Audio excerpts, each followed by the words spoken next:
Hey guys, it's me, my face, and me.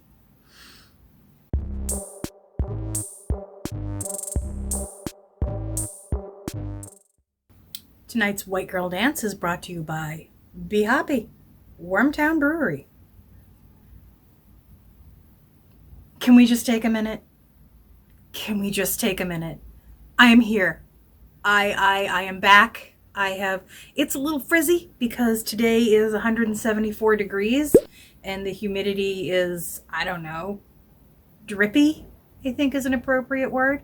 Look at this. I paid for straightening and the moisture has just taken that away. Doesn't matter. Look at it. Oh my God. I'm so happy to have my hair back. Thank you, Janie. Thank you. Hopefully this will be the last week of filming on this side of the room. It annoys me. I feel, first of all, no one should have to see that, and you are. But second of all, it's not as comfortable as when I set myself up in the corner over there. Unfortunately, setting myself up in the corner over there is a fair amount of rigmarole. It's too hot. It's too hot. So I'm hoping tomorrow to take a trip over to BJ's and invest in a small air conditioner for this room, because if I am going to spend the rest of the summer working in this room, it's going to have to be some air conditioning.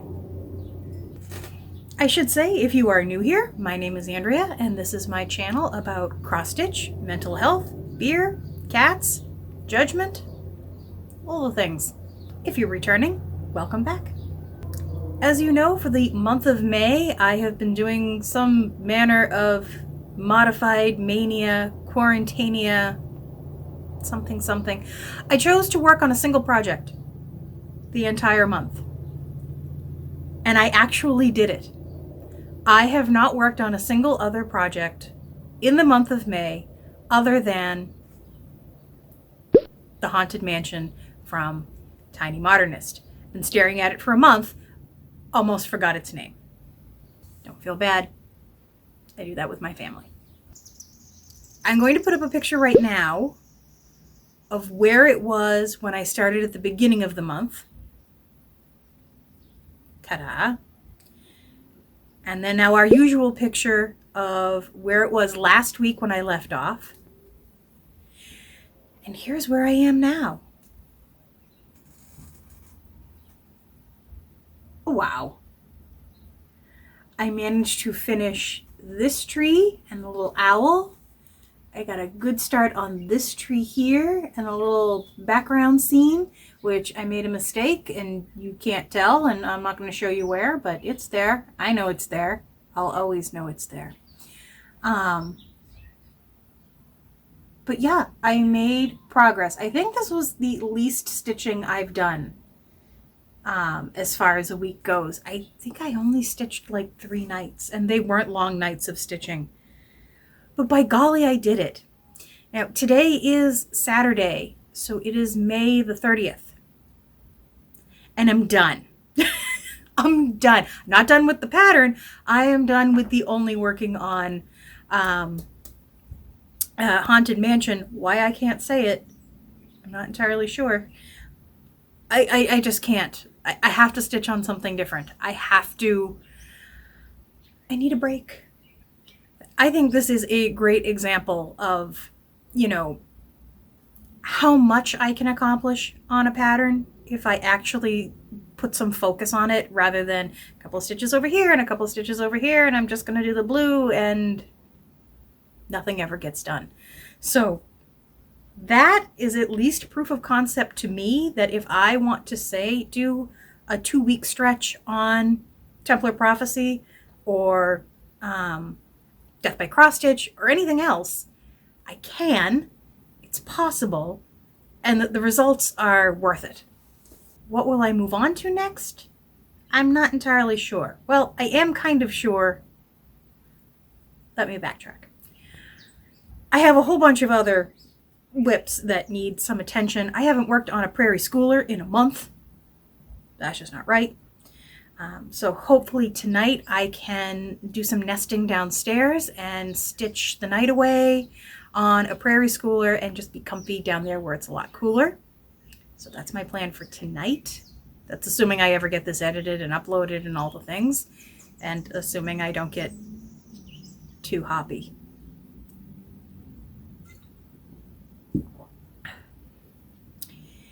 In addition to that, last week I received my 16 count Wren for the Rolodex morning sampler, which I am itching to start. I know I said something last week about like, well, now I need to figure out if I have the threads. Guys, do you see? I have the threads. There is no color that isn't over there. It may not be called for, but it's there. So I am not worried about trying to kit that up and get it started. And 16 count Ada is going to be, it's going to be great. It's going to be fine. It's what people stitch on. I get a little obsessed on my, 25, 28, 30 count, 1/1, how weenie can you make it kind of thing. This is going to look really great. You had me at willow trees anyway, so, that's going to look awesome. The other thing I have to stitch is actually that small that I was talking about last time. Small.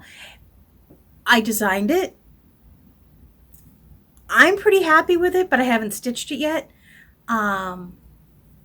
It's going to be, I believe, about 3 by 3 inches. And it's got 13 colors, which means I am maybe not so good at understanding what smalls are for. But this is a very specific pattern that I created for a very specific reason. And I think what I'm going to do is probably do a separate video on that, because it goes into something that I don't really talk about much on this channel. And it's, kind of how I demonstrate my faith. And, in the past few weeks, we've had trouble. Our cats have been very sick. It's been all hairballs. They don't eat, or they're not going and things like that. And one day I just was frightened and sad and upset. And I was wandering around my living room and I found a statue of Bastet, or Bast, the Egyptian, I hate to say goddess of cats because she's so much more than that, but she's kind of what most people associate her with. So I took her and I put her over where the cats eat, and I gave her, I think at that time, a bowl of tuna. And I just said, please, whatever you can do, please. And then the eating started. And then the horking of the hairballs started. And then the going started. And I am not looking back. I am very, that was one of probably the most immediate responses or immediate action that I had seen from something like that in a very long time. So I'm going to do a video that's more about that. Obviously now, the small is for Bast, and it's going to go on her little, I hesitate to call it an altar because it's really just a small space that I've made above where they eat, just so that she can watch over them and I can say hello to her as often as possible.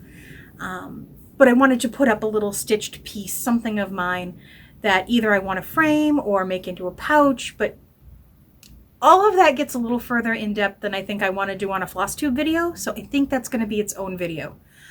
I would like to film that tonight, but I know I'm not going to. I am hot. I'm hot, people. I'm not just hot. I'm hot.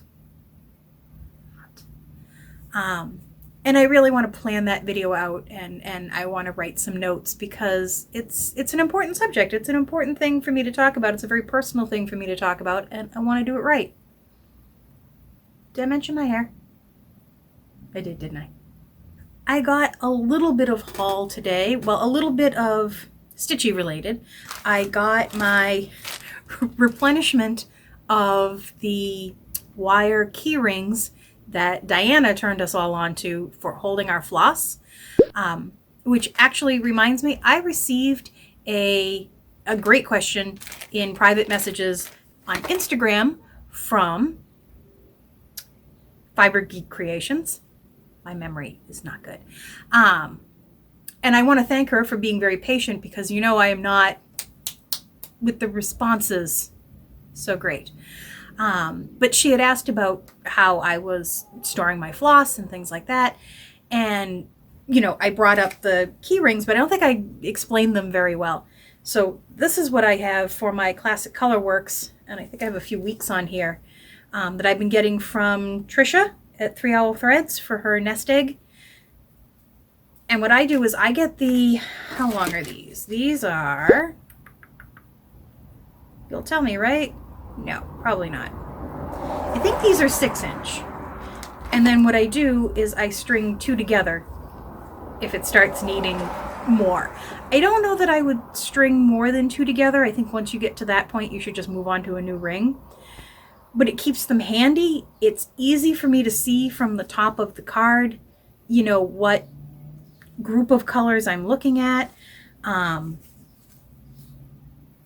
It's been working really well for me. I mean, you can see that my storage for them is not actually spot on just yet, but I'm getting there. I'm getting there. Speaking of my nest egg came. Shall we run through the colors? Of course we shall. We have brown sugar. I think that's pretty accurate. Bejeweled, which is, wow, I want to use that. I want to use that like right now. I don't know what I use it on, but Bast might like that. This is Betty Bluebell.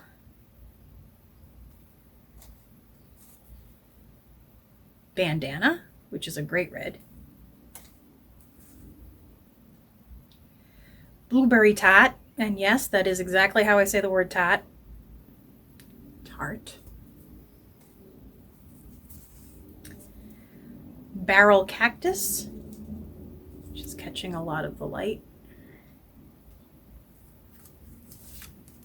Blue Moon.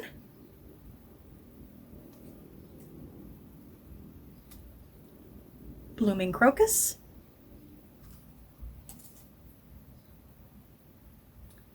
Blue Beadboard. I do love me some beadboard. And Blue Beatrice. There's a lot of blues. It was a very blue month. So that's about all I have for you guys this week. This is probably going to be the last really short video. Next week, I hope to have several projects to show you. I hope to have done more than a few things. But I also hope that maybe I've made some better progress on some of those.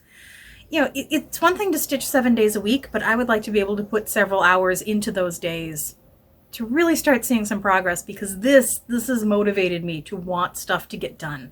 Because it's going to be so cute when it's done. It's already so cute. It's going to be so cute when it's done.